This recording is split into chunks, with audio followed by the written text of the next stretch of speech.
Life doesn't pause when you're sick. Vaccines against respiratory illnesses can help protect you and give you more playtime with your best friend. Depending on age and health status, vaccinations for flu, COVID-19, RSV, or pneumococcal infection may be recommended. Vaccines can help keep you from having a rough time. Learn more at cveep.org/vaccines-protect. Brought to you by the American Lung Association and CVEEP, fighting infectious respiratory disease. This is Embrace Your Inner Boldness, a podcast about remembering who you were before the world told you who to be. I'm Melissa Henning-Frank, coach, guide, and founder of Becoming Bold. I help you strip away the conditioning, reclaim your voice, and rise into the power that's always been yours. Let's get right to it. Thanks for tuning in. Today's episode was inspired by some deep thinking I've been doing on the topic of psychological safety. Specifically, how it impacts us when we don't have it, and how it benefits us when we do have it. I wonder how many people can relate to this, and how an abundance of it, or a lack of it, shapes, molds, and creates who we are and who we came here to be. I think it's a big piece of the puzzle as to how to remember who we were before the world told us who to be. And it starts in the mind, with psychological safety. Not the corporate version, the real version, the version that your nervous system is begging for. My whole intention with this episode is to make it feel safe to talk about the stuff we usually avoid and open the door to confronting the things we don't talk about. The fears we carry, the things that poke at old wounds, and the way our past sneaks into our present. I want this episode to feel like a breath out. Your work life and your personal life need you to lean in on this episode, my friend. All right, let's get into it. So, psychological safety is basically the feeling of, I can be myself here. It's the feeling that you won't be judged or punished for being human. It's being able to ask questions, mess up, speak up, feel feelings, and not lose connection or respect in the process. It's when your nervous system relaxes a little, and your shoulders drop, and your breath gets easier, and you stop performing. It's not about keeping everything comfortable. It's about knowing that you're supported enough to move through discomfort without falling apart. Psychological safety is the foundation of everything. I don't know about you, but my level of psychological safety out in the wild is much less than it used to be with the way people are these days, or at least how I perceive them to be in this tense political climate. It's risky to challenge someone or ask curious questions because so many are quick to call you names or make you feel dumb if you don't understand how the government works or how the media works. All of a sudden, you're expected to do your research and stop being a dumbass if you need clarification on something that's going on in the headlines. Psychological safety is severely lacking, which is incredibly disturbing because it's the soil that confidence grows in. It's what allows you to have real conversations, and it's what makes healing possible. It's what lets you tell the truth about what's actually going on in your life. Without it, the nervous system goes straight into survival mode, and nobody is operating at their best when they're in survival mode. When you don't feel psychologically safe, your nervous system turns into a security guard on high alert. It scans for emotional danger. It overreacts to tiny things. It prepares for judgment or rejection before anything even happens. And this doesn't just show up at home. Oh no, it walks right into work with you. Work is honestly one of the biggest subconscious triggers in our lives. It reflects so much of our old stuff back to us. And I want to share a few ways that this happens. Maybe your boss reminds you of an authority figure. Deadlines feel like childhood pressure. Feedback brings up old criticism. Conflict reminds you of chaos. Being left out feels like abandonment. Silence in a meeting feels like rejection. Someone's tone feels like danger. Even success can feel scary because it threatens old identities. Most of the time, we don't even realize this is what's happening. We just feel anxious or tense or confused about why something small feels so big. And then we take this anxiety and tension home with us and perpetuate the vicious cycle. And we look for ways to numb the discomfort, and not in very healthy ways most of the time.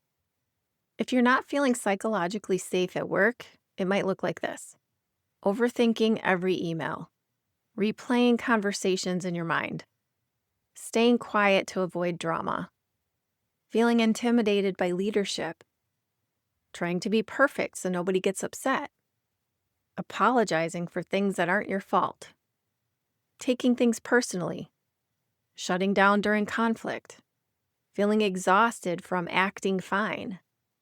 This doesn't mean anything is wrong with you, though. It means your nervous system is doing what it learned to do a long time ago.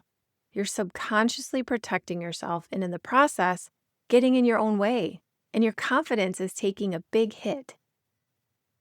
And here's what I always come back to when I feel like I'm behind on life. The things that you've been through aren't blocking your path. Those things are your path. They're shaping you and strengthening you and teaching you. And they're showing you where your healing lives. When psychological safety is actually there, everything shifts. Or if it was really situational because the people in your circle were unpredictable, then these shifts can feel really foreign and exciting too.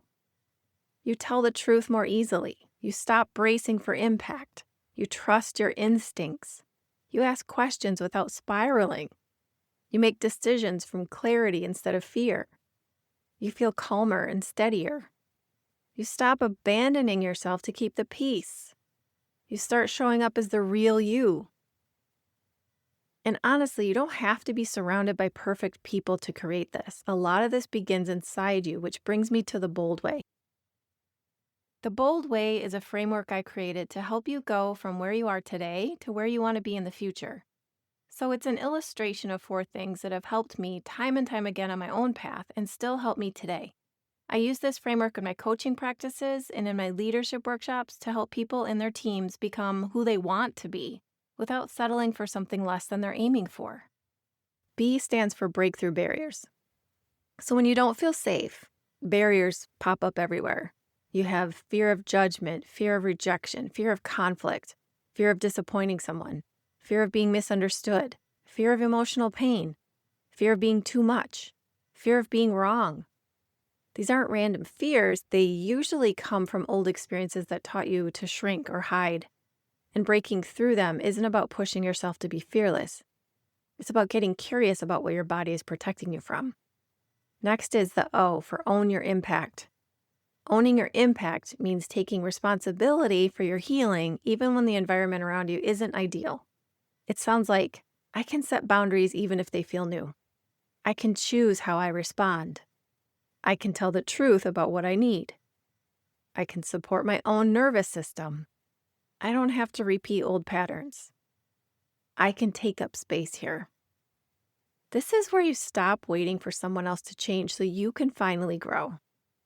Next is L, lead with courage. Courage is uncomfortable. It's vulnerable. It's shaky. It's real. And leading with courage looks like having the conversation you've been avoiding, asking for clarity when your brain tries to fill in the gaps, setting boundaries with a steady voice, naming what's actually going on, allowing people to see the real you, trusting your instincts even when it scares you. Courage is the step-by-step walk across the B.O.L.D bridge. Next is D, design your future. Once you've broken through some barriers, once you've owned your impact, you've practiced courage, then you're ready to design your future. And this is where you ask yourself, what do I want my life to feel like? What kind of work environment feels healthy for me? What habits help me stay grounded? Who helps me feel safe? And what kind of leader do I want to be? What boundaries do I need to protect my peace? What kind of future am I walking towards? Designing your future is about progress and intention. Perfection has no place here. It's about building a life where your nervous system can breathe. Psychological safety is the foundation of healing, confidence, and becoming bold. Your nervous system is not overreacting for no reason. It's doing what it learned to do to protect you. But that doesn't serve you anymore, and it's holding you back. If you can't confront the things you don't talk about, it'll be almost impossible to remember who you were before the world told you who to be. Acknowledging the areas where it's not safe for you to be you is a great start in making changes, possibly way overdue changes, in fact.